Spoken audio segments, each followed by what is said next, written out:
Ladies and gentlemen, your headliner tonight has performed in clubs and colleges all over the country.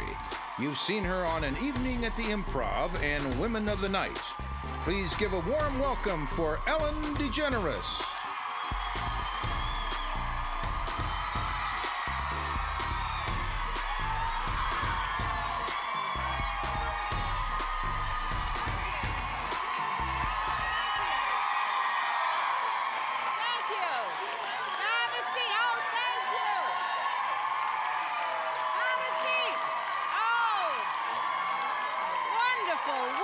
Thank you very much. Oh, I thank you very much. This is back at you, by the way, right back at you. All that applause. I want you to hold some of it in your pocket or a fanny pack.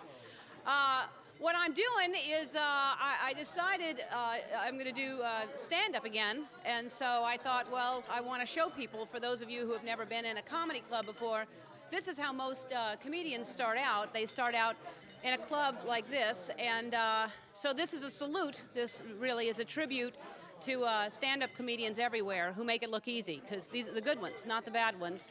But because this is where most people start out. You see them on TV and everybody's all polite and it's quiet, and but usually in clubs like this, there's a lot of talking, and you'll hear someone say, keep your table talk to a minimum, but nobody hears that over all the talking. And there's waiters and waitresses walking around, and the most important thing, there's a lot of eating, there's a lot of drinking going on, because that's how the clubs make their money. So there's a constant ordering of drinking. I see there's obviously a waitress not even caring that I'm 2 feet in front of her. Trying to, there's blenders going constantly too. There's a lot of people love blender drinks. I don't know why, but blended drinks don't really mix with talking. You wouldn't think, but oh man, they love it, because. But when you go see a mime, you only drink wine. That's not fair. But blended drinks go with the talking people. People love pina coladas or margaritas. What they do is they make up funny little names, drink specials. That's why people order them. They'll have names like the Jim Beam Me Up, or the Delicious DUI, drinks like that. Those are clever little names in comedy clubs. When I first started, I would talk in front of a mic like this, and I was scared to death to actually take the mic off. And eventually I got brave enough to take it off, but then I would just walk about like this, and then it would go right back in, because I was scared. The worst thing is if you have a heckler, because if you have a heckler, I would ignore hecklers, because I really don't like any kind of aggressive behavior. Some people had really witty comebacks. I had one witty comeback if there was a heckler. Shut up, stupid. And so that was my one comeback I had. But then it's time for the checks. That's the problem. Whenever the checks come, you hear lots of talking, lots of people saying all kinds, I just had water, and people fighting, there's still a 2-drink minimum from the waitress, and you ate all the nachos. I don't even know why my brother married you, and things like that. People are fighting constantly. But later on, I'm going to do some stand-up, actually, some of my stand-up from my shows that you've been requesting. But right now, yeah.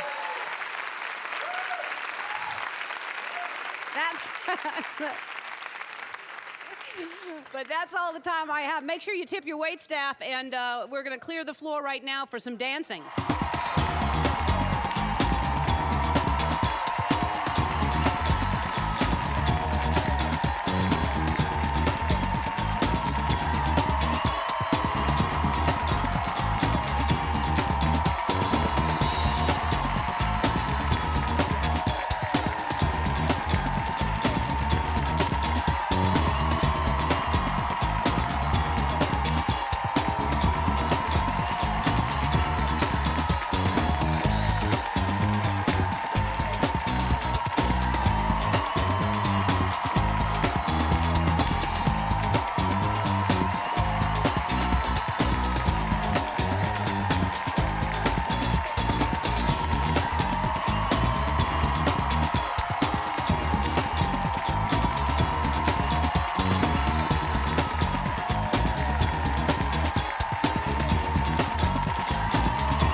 don't think it's a coincidence that I'm doing stand-up today on the show and we're leaving town tomorrow.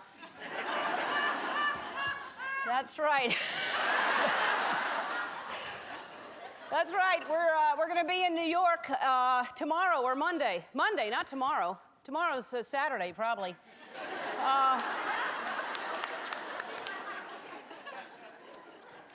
So we're preparing for this whole show where I decided to do some stand-up, and I asked you to send in emails of what your favorite stand-up of mine was, so I'm going to do that later on, the top 3 requested bits. And anyway, I came across my old resume, and it's really, if we can put it up on the, if we could, I just want to point out that, oh.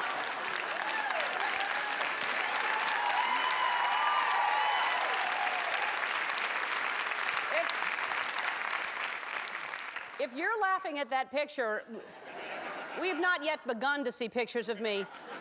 But I have on here that I performed at the First National Bank in Fairfield, that I was on Eyewitness News, Channel 7 in New York City.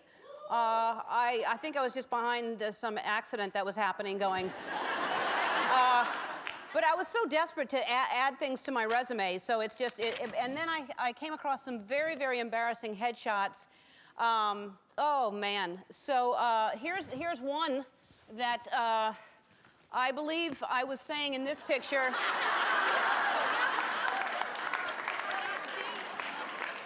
I said, more mascara, please, more. More mascara. More mascara. More mascara. Then open up another tube, more mascara. Oh, I liked mascara, and I think in that picture I was saying, why can't we put on more mascara? Here's another one. This is one of my, that was, I used that when I wanted to get into fights. I was trying to get some dramatic roles. I think I was up for the part of Matlock, and then, of course, you all remember my mullet, and if you don't, here we go again.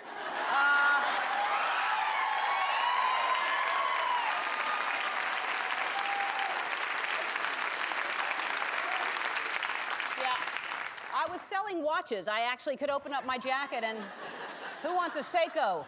Anybody? And then I saw what that looked like, and it scared me, and I think I did a complete makeover, and I don't know who this woman is. I really don't. I have no idea.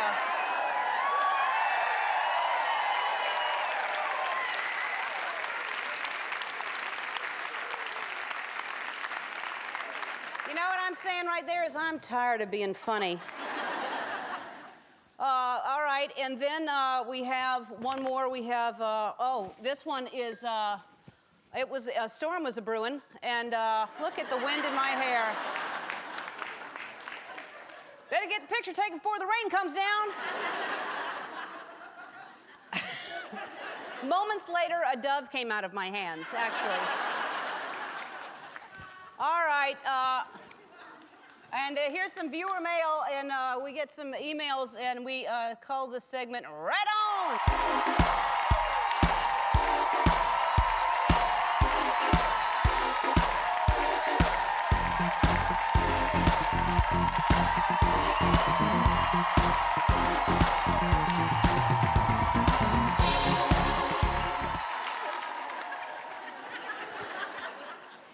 Dear Ellen, I saw you perform at the Newport in Columbus. It was the Ohio State University campus.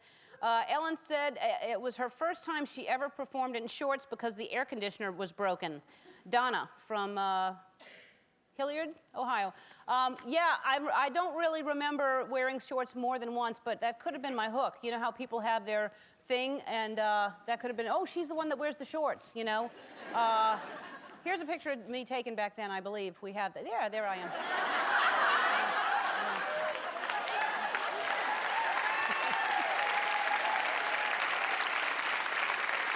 That's not me. That's not me. Dear Ellen, I went to great lengths to get your Here and Now DVD. I couldn't find it at the store, so I set out across Los Angeles to find a Blockbuster who had the DVD. I eventually found it, rented it, and never brought it back. Every time I watch it, I laugh so hard. You always keep me laughing, Christy. All right, well, Christy, thank you. By the way, if anyone's looking for the DVD, you can go to our website and get the DVD there. But obviously, this was before we had it on our website. But Christy, if you're watching, we did some calculating, and you owe Blockbuster $3,658. And Blockbuster, if you're watching, we got her. Her name is Christy Vance. She lives in Huntington Beach, California. Sorry, Christy. All right. And here's Brianna Wagner. Dear Ellen, I was able to get tickets to see the beginning, but my friends and I were seated on the side on the top level, and it's so steep, we were only able to hear you. We couldn't see you at all. So then we needed to see you on your next tour, and this time we specifically asked for seats in the center of the theater. Coincidentally, it was the night that the HBO cameras were filming, so this time we had the abnormally bright lights that were lighting the audience. Both times I saw you perform live, I didn't see you at all. Thanks, Brianna Wagner. That is horrible, and that's not fair at all. So you know what I'm going to do? I'm doing right to the camera this joke, and it's especially for you.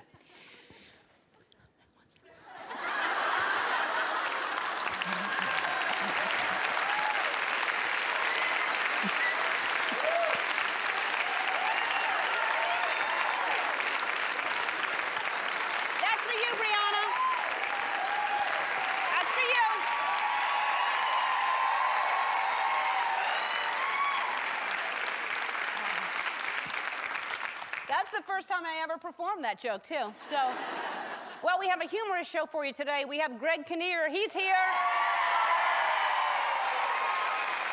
After the picture. And we're going to show you a brief history of my stand-up career. Here's a tiny peek. Bill, Bob, Barry.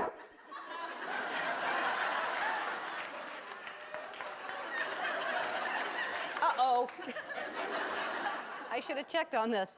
And I'm going to do stand-up material that you requested later on in the show, and we're going to play If You Knew York Like I Know York, and one of the contestants is going to be playing from home. I'm going to call her and let her know right now, and it's her name is Shannon Simple Tilton. What? Shannon Semple Tilton. Right? And she's playing for tickets for our show, right? In New York. She's in New Hampshire.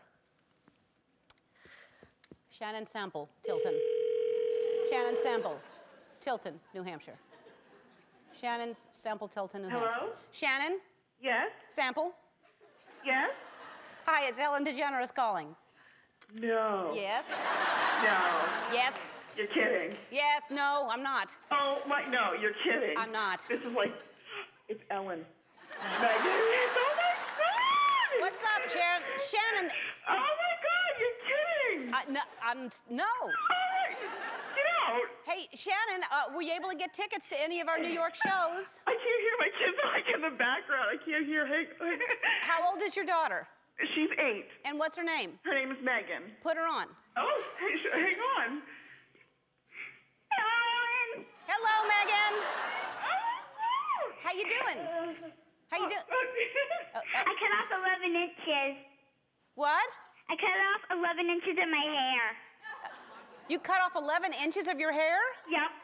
That's fantastic. That's great. Oh my God. Can you send the hair to the show? Sure. Yeah.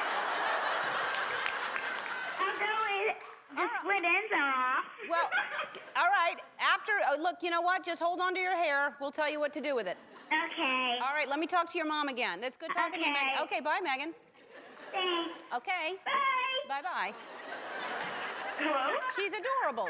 Oh, she is. We'll keep her. Okay, yeah, good. Listen, I'm glad, she's glad to hear that. Thank you. Hey, You made her day. Good. For a year, I think. Her dream. Oh. Oh my gosh.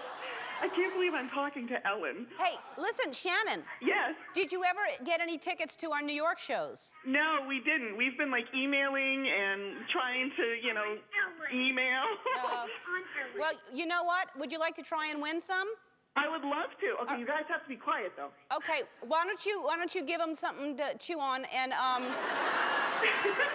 stay on the line, and we're gonna play If You New York Like I Know York, and you're gonna play against an audience member, okay? Okay. Study about New York over the break. We'll be right back with you. Stay on the great. line. Thank you. All right, stay on the line. Okay. Don't go away. We'll be right back.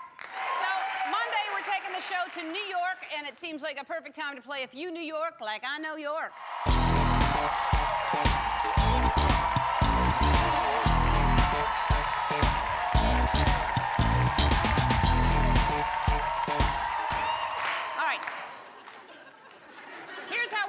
I'm going to read a series of multiple choice questions. Our contestants will answer the questions as quickly as they can. In 60 seconds, whoever answers the most questions correctly wins a valuable prize. Where is Angelica Romeo? Oh!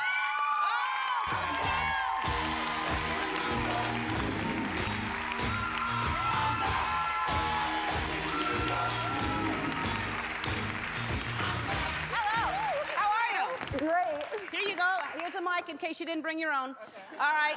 You'll stand right there. And where do you live, Angelica? I live in Santa Ana in Orange County. Uh-huh. OC. Are we ready? Yes. All right. Do you know much about New York? I've been there once only. Okay, then you should know most of these. These are simple. Okay. And let's have 60 seconds on the clock. Shoot. How many elevators does the Empire State Building have? 23, 73, 273? 273. No, 73. If you laid them end to end, New York City's subway tracks would stretch from Manhattan to where? Washington, D.C., Tokyo, Chicago? Chicago. That's right. Which is taller, the Brooklyn Bridge or the Statue of Liberty? Statue of Liberty. Brooklyn Bridge, 273 feet. What classic Disney movie is making its premiere as a Broadway musical? Mary Poppins, Cinderella, Bambi? Mary Poppins? That's right. According to 2006 telephone directory, how many Ray's pizza places are there in Manhattan? 12, 47, 180? 180. 47. Oh. Where do the New York Knicks play? Madison Square Garden, Continental Airlines Arena, Ed Sullivan Theater. At Sullivan Theater? I don't watch sports. Madison Square Garden. How many people ride the Staten Island Ferry every day? 10,000, 40,000, 70,000? 70,000? That's right. LaGuardia, Dinkins, and Koch are names of former New York what? Governors, crime bosses, mayors. Can you repeat the question? No. How many do you have? 3. Oh. All right, you're on your way. All right. No, you stay there. Our second player is on the phone. She tried to get tickets. And Shannon? Yes? All right, first of all, what I didn't understand, and I found out later, your daughter cut 11 inches of her hair off after seeing our show about people cutting their hair off to make wigs for chemo. Right, and she donated it to Locks of Love because That's amazing. It was just something that really inspired her, so. Amazing. Yeah. Megan, you're a sweet little girl. That's really sweet. Megan, you're a sweet little girl. Very, very. Thank you. I love you. Yes. All right, you get over here. All right, so here we go. We're going to put 60 seconds on the clock, and you have to get more than 3 right. Okay. All right. In what year was the Ed Sullivan Theater built? 1927, 1947, 1967? 1927? That's right. Who stars in CSI New York? Gary Sinise, David Caruso, George Eads? Gary Sinise. That's right. Approximately how many new restaurants opened in New York City in 2005? 100, 250, or 2,000? 100? No, 250. In 1958, the Brooklyn Dodgers moved to what city? Houston, Boston, Los Angeles? Los Angeles. That's right. In what year did the immigration station on Ellis Island close? 1902, 1954, 1971? 1954? That's right. In 2003, was that it? Yeah. That was it. You won. Congratulations, Shannon. You won 2 tickets to see our show in New York. And Angelica, you're not going home with nothing. You're going to get a TiVo. Now you can watch our show every single day. Thanks, Angelica. Thanks for playing If You New York Like I Know York. We'll be right back with Greg Kinnear after this. Our first guest was nominated for an Academy Award for his role in As Good as It Gets, and now he's starring in 2 of the most talked about movies of the year, Little Miss Sunshine and Fast Food Nation. Please welcome back to the show the talented Greg Kinnear.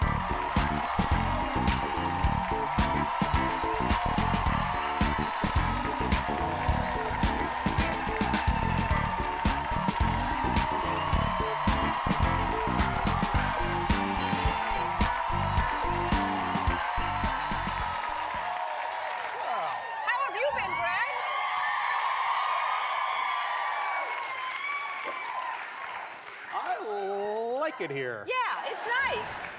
I'm good. So, did you ever start out doing stand-up? Because you're so funny, but I didn't know that you did stand-up or not. I never did. I mean, my first one of my first jobs was Talk Soup. So I guess I started.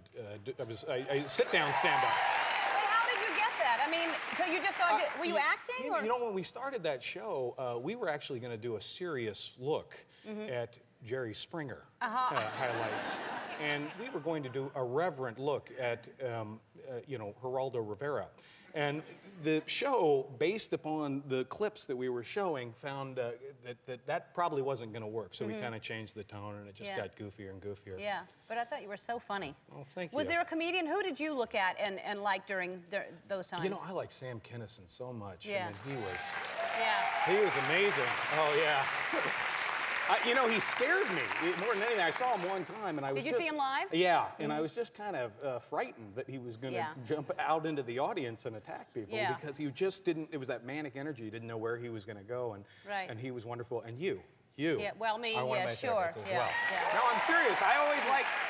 I'm afraid to say what my favorite bit is that I would have written in, because I'm afraid if you're going to do it later, then I'll have teed off what I always liked that you did, so I won't say. Well, tell me what it is. I always like that whole riff you used to do on like when you don't know the lyrics to a song and you're kind of doing the song and you just kind of fill in the words yourself. And I have a 3-year-old daughter now, so I'm doing it with like Disney songs now. Yeah. You know. You just sing the words, really loud. Right. That's what I find, and then you just mumble the rest. Those bare necessities, those bears are things that you got to go with.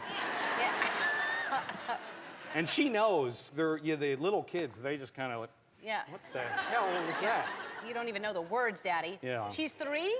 Yeah, she's 3, and then I have a 5-month-old also. Oh, wow. So, yeah. That's exciting. It is. And how are they together? Is she happy about the baby? You know, she's pretty good. I mean, that sibling rivalry thing. I had 2 brothers who basically just beat the crap out of me for sport. So boys are different. Girls, there's no physical things, but there is a sense of a rivalry. Like Lily will do little amazing dance moves and pliés in front of the baby. That's not the 5-month-old. No, that's not. It's important we point that out. Yeah, okay. That would be freakish. That would be impressive. No, but she'll do like some little maneuvers, and then she'll look over at me and say, "The baby can't do that." or we're having breakfast, and she gives her a big bite of nutty cereal, and I say, "No, honey, she can't eat solid foods yet. She's just a baby." And she'll say, "Is that right? Oh yeah, I'm sorry, I forgot." That's hilarious. Yeah, she takes joy in what she perceives as her weaknesses as a baby, I think. Pointing out her weaknesses already. But they're very good together. And your parents celebrated a huge anniversary recently, right? Yeah, my parents had their 50th anniversary. That's amazing. This year. Yeah, That's amazing. 50th wedding anniversary. How about that? Mom, Dad? That really is. Yeah, it was. It was really cool. We had a good time. We tried to do something spectacular, and they said, just take us out to dinner. So we didn't do much, but it was pretty good. And to celebrate, I got them cast in a feature-length motion picture this year, Ellen. What was that? They actually are in a little movie called Little Miss Sunshine. They were in your movie? Yeah. That's sweet. Where are they? They got cut out of the movie. Oh. But for a while, they were in it. What scene? It's like the opening scene. I'm this failing motivational speaker, and I opened the movie kind of giving a not so uplifting speech, and they were in the classroom there, and the hope is that when it comes out on DVD, they'll be able to hit the pause button and blow themselves up and see them. But that didn't sound good, did it? Yeah, no. We know what you meant, though. But I loved the movie. I thought the movie was great. And did you think that it was going to be, because it's a small movie, right? It's a small movie, yeah. We made it in 30 days last summer. It was great, though. I really loved the movie. If you haven't seen it, you should see Little Miss Sunshine. We have to take a break. When we come back, I want to talk about the other movie that you're in right now, which is frightening, Fast Food Nation. Yeah. If anyone read the book. But anyway, we'll talk about that when we come back. We'll be right back with Greg. We're back with Greg Kinnear.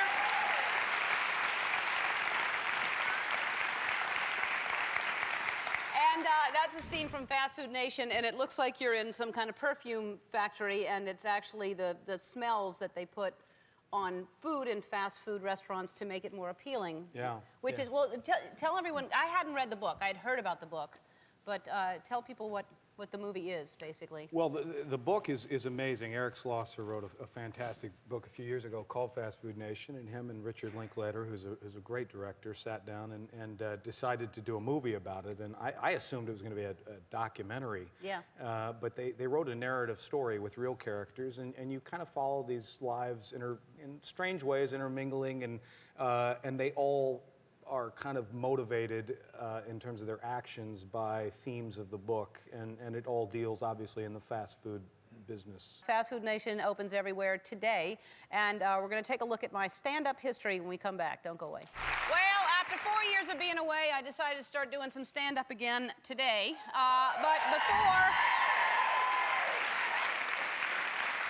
But before I do, let's take a look at some highlights from the past 25 years. Ladies and gentlemen, my next guest is a very talented comedian. from New Orleans, this is her first appearance on network television, Ellen DeGeneres. My parents were extremely cruel to me when I was growing up. Yeah. I remember one day I was coming home from kindergarten. Well, they told me it was kindergarten. I found out later I had been working in a factory for 2 years. Lassie was a good dog, but it was the people who were on there. They were the geniuses. Come on, Lassie spots a man down in a canyon, trapped under a log, runs back to warn someone. What is it, girl? Somebody in trouble? Who is it? Bill? Bob? Barry? Barry. Barry Johnson? Barry White? That's right, I don't know Barry White. I'm feeling good. I'm feeling in shape. There you go. You have to stay in shape, though, don't you? Oh, yeah, you do. You have to. Yeah, you do. Yeah, yeah.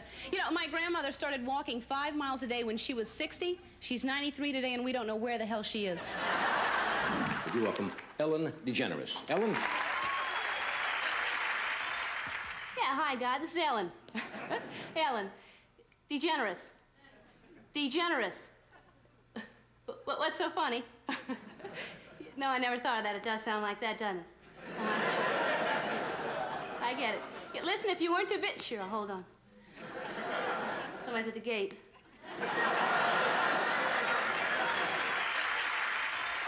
That's very clever and very fresh, and, Well, that's wonderful hearing that from you. no, I mean it. It's good material. Friends will write me letters. They run out of room on the front of the letter. They write over on the bottom of the letter. Like I'm that much of a moron. Like I need that there, because if it wasn't there, I'd get to the bottom of the page. And so Kathy and I went shopping, and we... That's the craziest thing. I don't know why she just ended that way. I hope nothing happened to her. Please welcome Ellen DeGeneres. Hunting, to me, I don't understand this at all. People who hunt, and then they put the deer heads on their walls. They always say, I ask them, they say, it's because it's such a beautiful animal. I think my mother's attractive, but I have photographs of her. Wasn't Mom pretty? She had great legs, too. They're in the next room. Come on. On the plane, there's a fly. And I just felt so sorry for that fly because, you know, the fly accidentally wanders into this structure, which is an airport, and then wanders into another area, which happens to be a plane. And now he's on his way to New York. He has no idea that he's on his way to New York. And he's flying while he's on the plane, so you know he's got to be looking out the window thinking, I am going very, very fast. At work, just play. When your boss comes in looking for you, just play hide and seek. Just duck behind the desk. Just...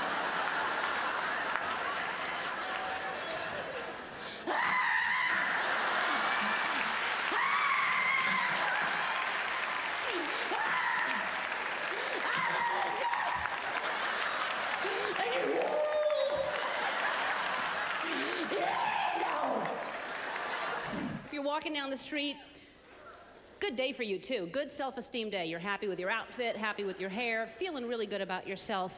It just takes that one tiny trip to just suck the coolness right out of you.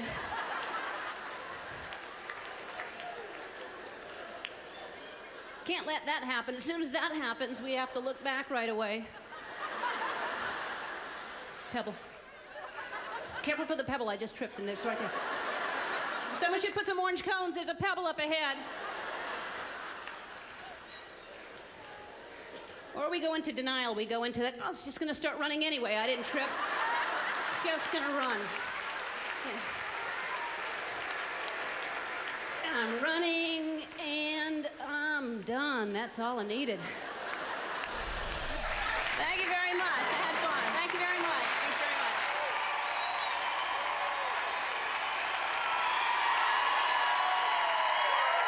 All right.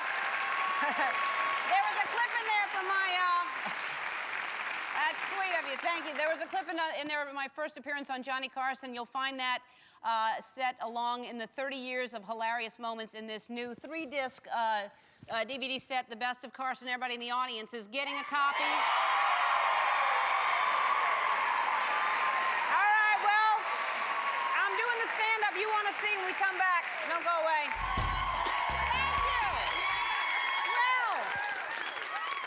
Thank you so very much. Thanks for being here. What a wonderful night this is. So I always hear people talk about the worst thing. You ever hear people, they just complain, anything that happens, like, you know, they get a paper cut. Oh, paper cut, that is the worst thing. And I always think, really? Is it the worst thing? Paper cut? I don't know. You ever had pickle juice in your eye? That's pretty bad, too. It's horrible to have pickle juice in your eye. It's a horrible thing, the way it happens, too. Pickle juice, let me move this out of your way. Pickle juice, first of all, just getting into the pickle juice. That's the big problem. The pickle jars, the lids are so tight. And you're trying to open the jar, the pickle jar, just to get a pickle, which is delicious. And you're trying to open it, and and squatting helps sometimes. When you're trying to open something, there's leverage there, and you try, and you're forever. And you always have that one person in the kitchen that, I got it. Give it, I got it. I got it. I got it, give it. Give it, I got it. I got it, give it, I got it. I got it, give it. Give it, I got it. I got it, give it. You hand it over and they just pop it right off and, well, I loosened it. And then when you open it up, the juice, that's the problem. That's where it's really, the juice is right to the top of that. They're not fooling around with that juice, I'll tell you that. And then the pickles are packed in there like, I wish they put potato chips the way they pack pickles, I'll tell you that. There's like 6 potato chips inside, it's all air, it's just 6 potato chips, but pickles are like, they're packed, I was gonna say sardines, but they're not even packed as much as pickles are packed. That expression should change, that sardines packed in there like, it should be totally different things. So anyway, so you're trying to get to the pickles, because they're packed in there like pickles, and it'll catch on. And then you have to get the pickle out. And the only way really to try, this is how you try. There's a stem usually left over on one of the pickles. You look for the stem, and it's a little pickle handle, is what I call it. And you try to get it, and you try to be as gentle as you can, and it comes off. And you knew it would, but you try. So then you have to resort to the pickle claw, is what I refer to it as, and you know it, and you know it well. It's the pickle claw, and you have to grab the pickle. It's the same, actually, it's the upside-down version of when you need to reach in to get that spare roll of toilet paper that hasn't dropped yet when you're in the public bathroom. That's the claw for the spare roll of toilet paper, public bathroom claw, pickle claw. Same thing. So then you go to try to get the pickle out, and that's when the pickle juice goes into your eye, which I think is one of the worst things. Another worst thing for me, I don't know about you, but forgetting somebody's name that you should totally know. There are people that, and you're at a party, and you see them walking towards you, and you start panicking right away, thinking, I should totally know this person's name, and I have to do that fake-out thing as they're coming up, and remind me again how you pronounce your name. I'm sorry. Kathy. All right, Kathy. Kathy. So the emphasis is on the first syllable. Okay, Kathy. For some reason, I thought it was on the second syllable. Kathy! I don't know. Look at you! Bad, too, when you walk into a plate glass window. That's pretty bad. 2 things are happening there. Pain and embarrassment. But then pain takes a back seat to embarrassment, because when you're in pain and you do something embarrassing, everyone around you is laughing. And you don't care, you're just laughing along with them. I slammed right into it,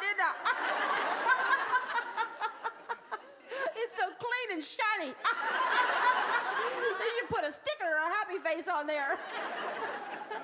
Oh my goodness, that is funny. What is that, blood? I'm bleeding. Oh my goodness. Oh, can you help me find my eye? I lost my eye. I cannot find my eye. That's all I have. That's what you wanted to see. Those are the three things. You said those. We'll be right back. Don't go away. All right, so I gotta say, that was weird because really, I mean, I used to be on tour all the time, and some of those things I've written, I haven't done in a long, long time, so it was hard for me to remember them. But those were the top requested material that you wanted to see, and I really do want to get back out there and do some stand-up, so I will. And I used to, what I do when I did stand-up, one of my favorite things, and it's why I enjoy doing the show, one of the things I used to do after my stand-up is I would talk to the audience for a little while. I'd take questions from the audience, and it was my way of connecting one-on-one with y'all. So I want to do that right now, but I want to thank my guests first. I want to thank Greg Kinnear for being here. And Monday we'll be in New York at the Ed Sullivan Theater. So what do y'all want to talk about? Does anybody have any questions, any comments, any concerns? It always just takes 3 or 4, and then you go crazy. Yeah. Physical comedy or verbal comedy, which is tougher? You know, I think all comedy is tough, and it's really all about the timing, and I think they're two totally different things. I love doing physical comedy. It's really fun for me, and I was going to do the trip while walking thing that we showed a clip of, but there's not enough room. Like, you need a lot of room for me to do that, but I really do love doing physical comedy. But listen, you know, all comedy is hard. It really is. Yes? Are you going to come to Seattle for your comedy? I hope so. I mean, I have no idea what, you know, my schedule is going to be, and if I get a chance, I love Seattle. It's one of my favorite places to do comedy. Yes, right here. Are you a funny kid? I don't think I was funny in the way that people would think I was. I think, you know, some of my friends thought I was funny, but I wasn't someone that was like a class clown that everybody had to know that was funny. So I was very dry and very different, and I think just my friends knew it. All right, well, thank y'all so much. I really appreciate it.